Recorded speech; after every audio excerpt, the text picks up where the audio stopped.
السلام عليكم. اليوم غندير معكم واحد التحليه رائعه، نجربوها راه كتجي زوينه. بالنسبه للمقادير عندي 2 بيضات، غناخذ الصفر بوحديته والبيضه نحتفظ به باش ندير به الطبقه الثانيه. عندي 3 الحامضات عصرتهم، 3 ولا 4 على حسب نتوما الذوق ديالكم. عندي 2 معالق ديال النشا الذره، وعندي حك ديال الحليب المركز.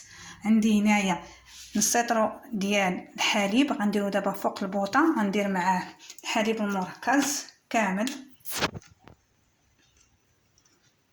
غندير معاه حك ديال الحليب المركز مع نص لتر ديال الحليب.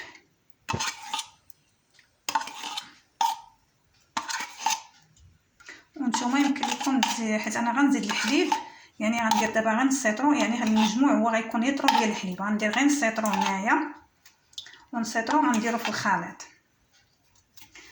من بعد كما درتو غنحاول نذوب هذاك الحليب المركز مع هذاك الحليب باش ما يتحرقش ليا. نحاول نذوبو وغنديرو في البوطه يسخن، ماشي حتى يغلي، غير يسخن، يسخن ماشي يغلى يسخن، يعني كتحط فيه صبعك يحرقك. من بعد ما درنا الحليب مع الحليب المركز يسخنوا شويه، غنديرو هنا دابا غندير البيض كما كتشوفوا، غندير معاه النشا،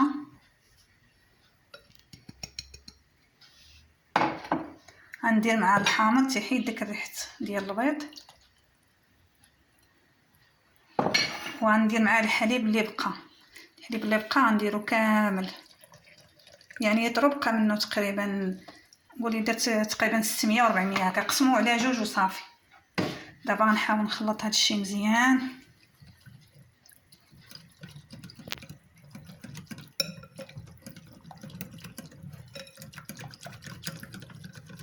من بعد من غيسخن الحليب غنوريكم شنو غنضيفو عليه. بالنسبه هاد الابيض البيض غنخليوه حتى نستعمل به الميرينغي باش نزوق به التحليه ديالي. كيجي رائع هاد التحليه، كتجي جربوها ردوا عليها، راه كتجي زوينه ومنعشه، والحامض راه فيه الفيتامين سي كيعاون وما كيجيش كيجي المذاق هو هذاك. بالنسبه لنا درنا علبه ديال الحليب المركز راه كيجي هو هذاك. من بعد ما سخن الحليب ولا سخون غنضيفو عليه هذا باش البيض ما كيطيبش، نضيفو عليه هذا الخليط هذا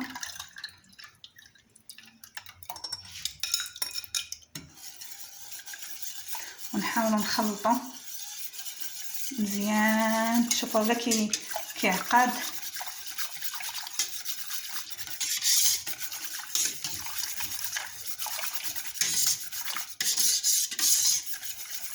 غنديرو فوق البوطه وانا نرجع معكم.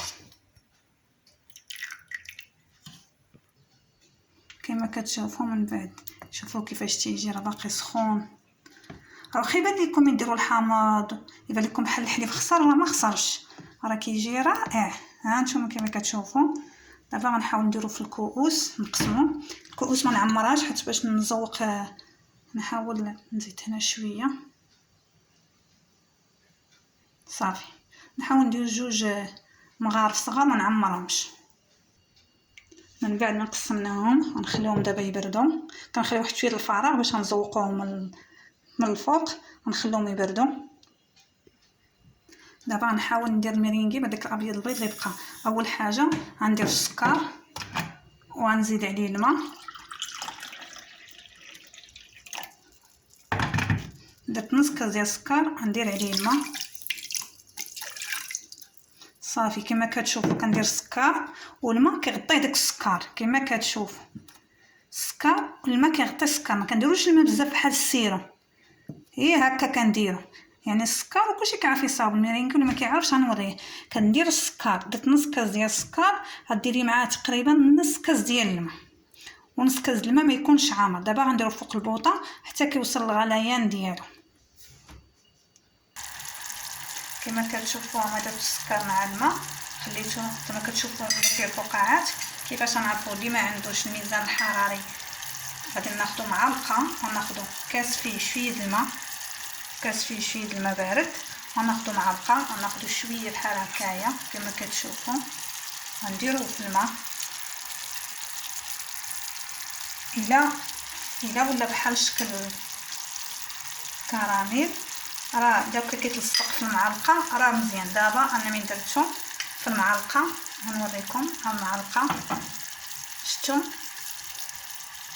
باقي ما كيلصقش، باقي بحال شكل الماء يعني باقي خاصو. دابا غنمشيو نطلعو الميرينغي بدمان كما كتشوفوا. دابا غنمشيو نطلع البياض البيض، بقى لي تقريبا شي 5 دقائق حيت باقي ما نجربو. نعاودو نجربو عاوتاني الطريقه اللي وريتكم. كناخذوا كاس الماء كنديروا فيه شويه الماء بارد، تناخذوا معلقه كنديروها. الا ولا كيتعلق هكايا كتحسي به كيتعلق راه مزيان. انا دابا جربت باقي بحال شكل الماء، لا ولا بحال شكل الماء راه باقي. غنحاولوا نطلعوا شويه بشويه غير شويه، غنحاولوا نطلعوا غير شويه شويه بد ما يطيب لنا السيرو. من بعد كما كتشوفوا كنحاول نخلط هكا مزيان شويه،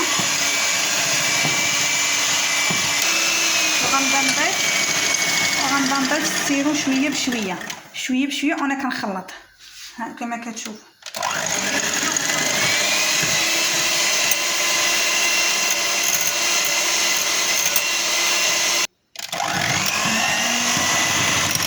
كتشوفوا من بعد ما طلعناه هانتوما كيولي بحال الثلج كما كتشوفوا، كيولي بحال الثلج. هو ناجح 100%.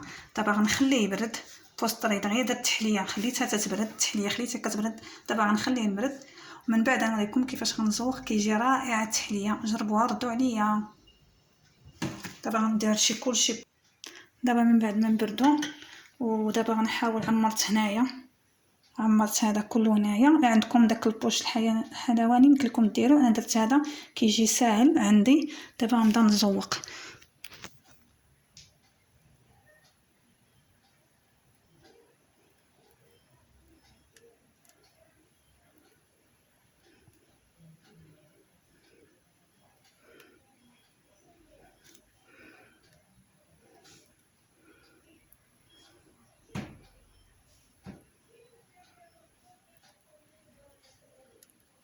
غنزوقهم كاملين كما كتشوفوا، اما نخليهم هكايا اما نعمروها كامله.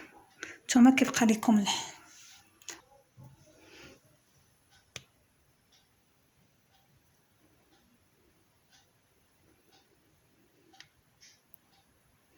صافي غنخليهم بحال هكا. قلت لكم تخليهم كما درت في الاول، انا غنخليها بحال هكا. غنكمل التحليه كامله اللي عندي. من بعد ما زوقناهم كيبقى لكم اختيار. انا زوقت على هذا الشكل وزوقت على هذا الشكل، نتوما الطريقه اللي بغيتو. من درت جوج طريقات. قلت لكم كذلك تضيفوا شويه ديال القرفه كيعطيهم واحد المذاق زوين، شويه هكايا ديال القرفه صافي.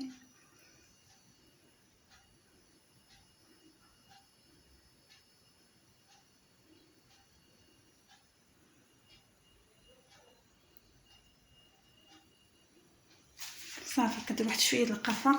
كنتمنى يعجبكم هاد التحليه، جربوها ردوا عليا في الكومونتير، كتجي رائعه. حتى الا جاو عندكم ضياف ديروها ليهم للسحور الفطور، راه كتجي رائعه رائعه. جربوها ردوا عليا. السلام عليكم.